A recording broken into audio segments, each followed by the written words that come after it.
தமிழக அரசு போதைப் பொருள் நடமாட்டத்திற்கு எதிராக உடனடியாக நடவடிக்கை எடுத்து வருவதாக தமிழக சட்டத்துறை அமைச்சர் ரகுபதி தெரிவித்துள்ளார்.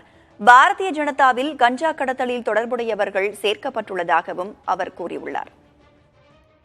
எனவே இன்றைக்கு தமிழகத்தை பொறுத்தவரைக்கும் அரசாங்கம் எந்த வகை என்று சொன்னால், தமிழகம் என்பது கஞ்சா பயிரிடாத ஒரு பூமி. இங்கே எந்த நிலத்திலும் கஞ்சா பயிரிடுவதற்கு நாம் அனுமதிப்பது கிடையாது. கஞ்சா பயிர் கிடையாது.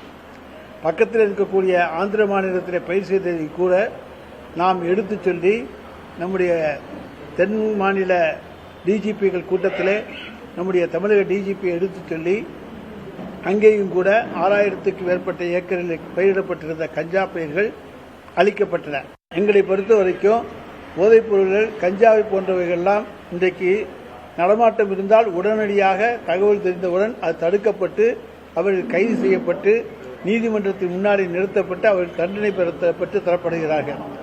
கடந்த ஆட்சியில் பார்த்தீங்கன்னா ஒரு அமைச்சரே கஞ்சா வியாபாரத்துக்கு அதிமுக ஆட்சியிலே குழந்தையாக இருந்தால் குற்றம் சாட்டப்பட்டு இன்றைக்கு ஆளுநர் அவர்களும் அந்த அமைச்சர் மீது வழக்கு தொடர்வதற்கு அனுமதி தந்திருக்கின்றார்.